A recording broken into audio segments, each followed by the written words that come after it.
There are literally thousands of different substances used in the workplace. Cleaners, adhesives, paints, solvents, pesticides, inks, lubricants, and fuels are just some examples. And of course, they come in different forms: powders, granules, solids, liquids, and gases. On top of this, there are other substances that are generated during normal workplace activities, including chemical byproducts, vapors, and dusts. A common example being fumes from welding. Of all these thousands of substances, some have been identified as safe, and when used or encountered under normal circumstances pose no threat to human health. Some were previously seen as safe, but now have been identified as being potentially harmful, a well-known example being asbestos. Some have been classified as hazardous to human health and pose a real threat if not used and handled correctly. And some have yet to be adequately studied to determine whether or not they pose a threat. So the questions are obvious. How can these substances actually harm us? What are the common problems associated with hazardous substances? And what should be done to minimize potential exposures to hazardous substances? The starting point in dealing with hazardous substances is to understand in what circumstances they can cause you harm. Generally, a hazardous substance will not cause you any harm unless you have direct contact with it, and only then when it is in a form where it can either enter your body or affect your face or skin. In the workplace, the majority of hazardous substance exposures occur when people breathe in contaminated air. Direct contact is also common, particularly with the hands. And usually resulting from poor hygiene practices, ingestion of small amounts of hazardous substances can occur.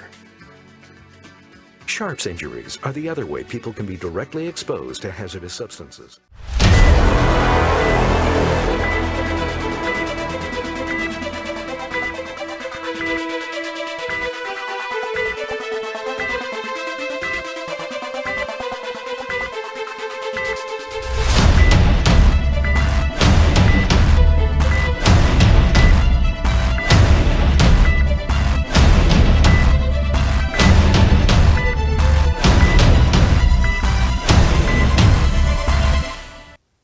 Pada hari Rabu, tanggal 23 Desember 2015 yang lalu, kami kelompok 7 yang terdiri dari Christanto, Denny, Keisha, dan Vivian pergi mengunjungi salah satu pabrik yang terletak di kawasan Kalideres, Jakarta Barat. Nama pabrik yang kami kunjungi adalah PT Sinar Alindo Metal atau biasa disebut dengan PT SAM. PT SAM adalah pabrik yang bergerak di bidang pengolahan aluminium bekas. Sesuai dengan topik yang kami bahas yaitu hazard management, bisa kita lihat bahwa PT SAM telah menerapkan sistem hazard management yang baik. Terlihat dari spanduk atau banner yang terpampang di hampir setiap sudut pabrik. Lalu kami diarahkan untuk naik ke lantai 2 untuk bertemu dengan pemilik pabrik.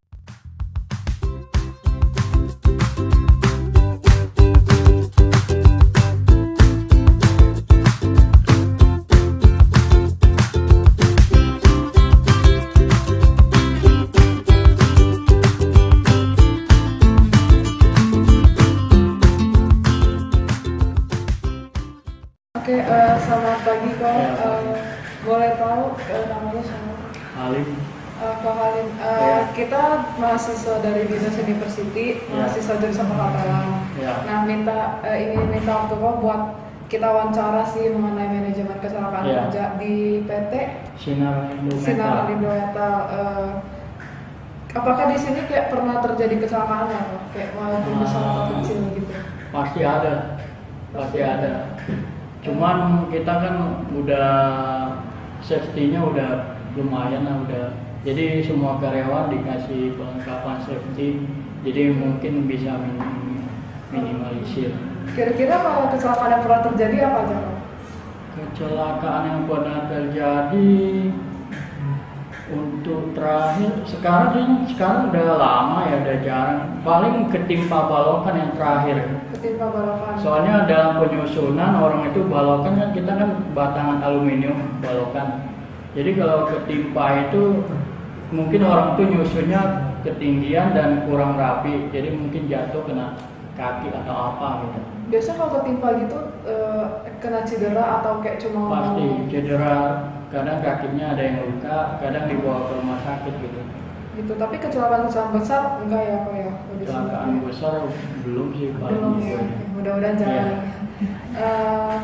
Biasa kalau kayak terjadi kecelakaan gitu tindakan apa yang kayak perusahaan lakuin? Kan kita ada jam sosteknya. Paling kita bawa ke rumah sakit Cengkareng untuk dirawat situ, nanti paling kita klaimnya ke jam sostek kalau masalah gitu. Iya. Kalau kayak ini kan udah terjadi kecelakaan nih, biasa pencegahan apa sih yang dilakukan biar nggak terjadi? Ya kayak itu kan misalnya kalau ketimpa balokan kan paling ya kita kasih sepatu safety-nya, pembagian safety-nya paling setahun 2 kali lah sepatu safety-nya, seragamnya ya, seragamnya kasih helm. Nah biasa sini juga ada training nggak Pak? Training pasti ada kita, training internal kita paling. Berapa lama sekali Pak biasa kalau kita 6 bulan sekali kan. 6 bulan sekali untuk seluruh karyawan ya Pak? Tergantung nanti kita butuhnya di bagian apa kita training apa. Gitu. Kalau misalnya di sini kita kan tadi lihat banyak tanda kan, tanda-tanda kayak peringatan itu biasa apa aja sih kok ke tanda-tandanya gitu?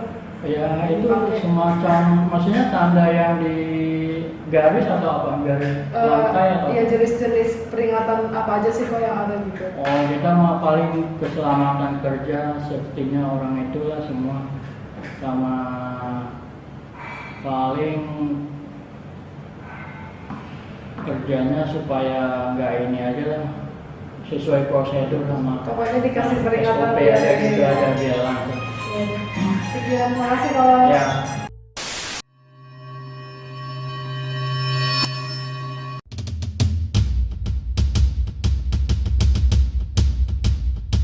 Setelah kami wawancara dengan Pak Alim, kami diajak untuk berkeliling pabrik. Di sini terdapat banner mudah terbakar, kemudian terdapat pula barel oli bekas dan tanda yang mengidentifikasikan bahwa daerah tersebut terdapat zat beracun. Di sini dapat kita lihat tumpukan-tumpukan balok aluminium. Seperti yang sudah dikatakan di awal, limbah aluminium bekas ditampung di pabrik ini, lalu dilebur dan dicetak ke dalam bentuk balok yang kemudian dijual kembali kepada perusahaan otomotif, salah satunya Yamaha.